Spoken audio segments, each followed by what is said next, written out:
Today we are making the Pistachio Vostock, similar to the almond, which you need to look up. Think of it as the gateway to rose appreciation. It is just a splash, but it's perfectly optional. If you just love pistachio or you just don't like rose, leave it out. Another riff on a cross between the classic Vostock and the twice baked almond croissant. I don't know if you can see it, but there are bits of the syrup from dipping that have caramelized on top. So these, that's a hint of the very light crust of caramel that coats the Vostock. So please enjoy it fresh. To prepare our pistachio with a hint of rose frangipane for the Vostock, I'm going to start by adding the pistachios, the caster sugar and cornstarch. And I'm actually going to pulse these first before adding the rest of the liquid. So everything is nicely blended. Now we'll just add the milk and a tiny bit of extra virgin olive oil, along with the tiniest splash of rose water. Now make sure you're using a high quality rose water and not like an extract or oil or flavoring. And then we're just going to put everything and blend it until it's creamy.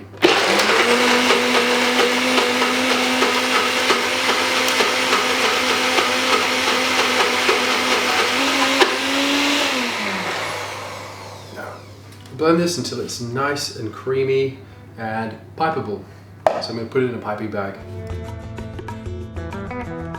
Our brioche dough has had its bulk ferment. It smells yeasty. Now it's time to punch it back and shape it. And this allows us to shape it consistently.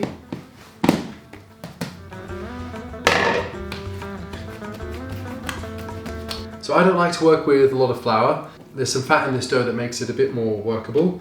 If it is too sticky, feel free to use a little bit of flour. So for my Vostocks, I'm cutting 75 gram portions.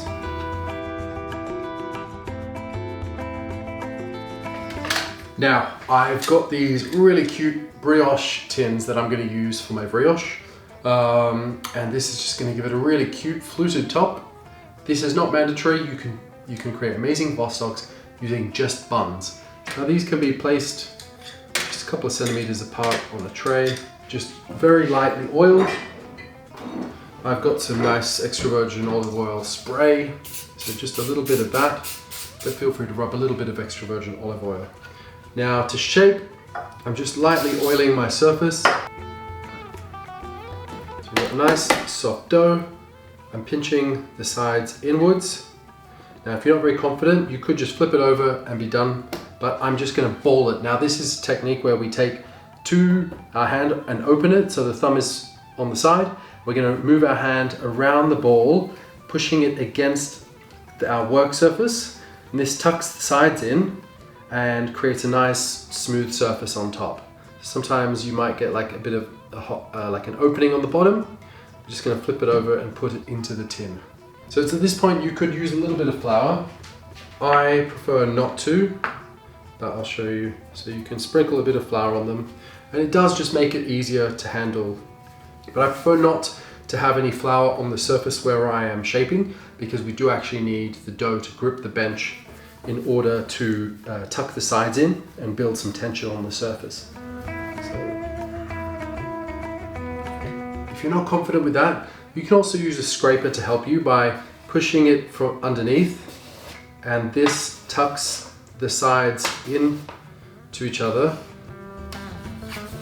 And you're kind of doing a similar thing, getting a nice smooth surface on top and tucking the edges in.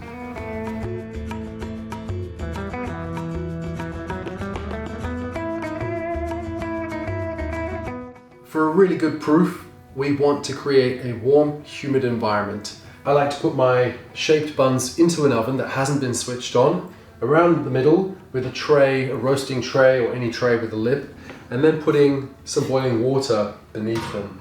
And what that does is, when you shut the oven, creates a bit of warmth and a bit of humidity.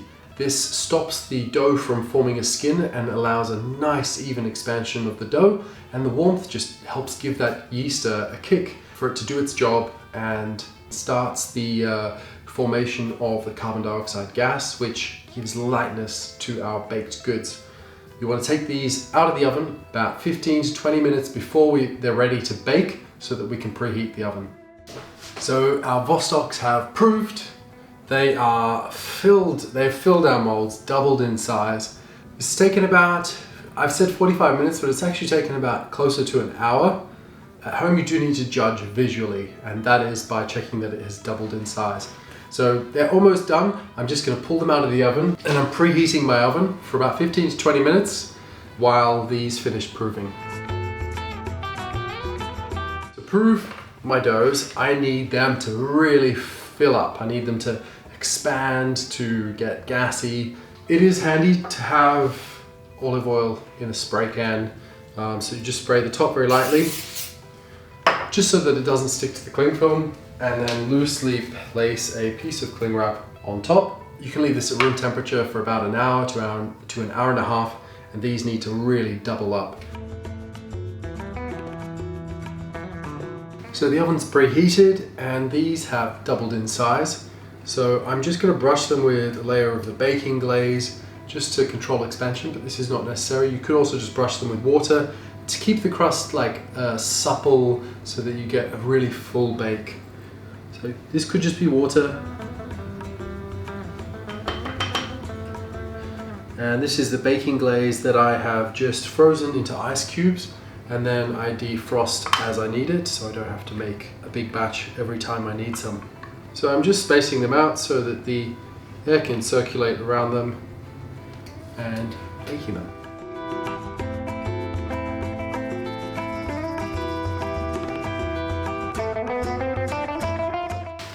So to finish our Vostocks, we've got our beautiful brioche that have cooled down fully. Just lining a tray with some paper. I'm going to cut these in half horizontally across the equator. If I was using a bun, I'd do the same thing.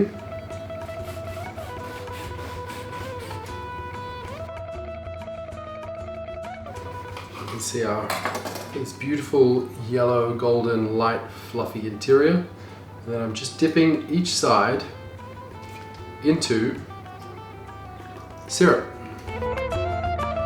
And then our pre-prepared frangipane, we pipe in the middle of a nice generous layer.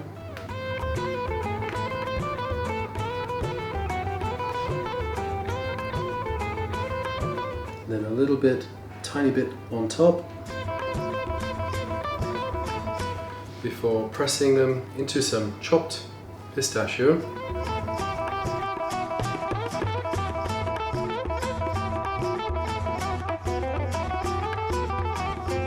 Final touch for our Pistachio Vostock is a dusting of magic powder, magic icing sugar. And I mean, this just finishes them off. It highlights that scalloping from the brioche tin. It is a pastry lover's dream.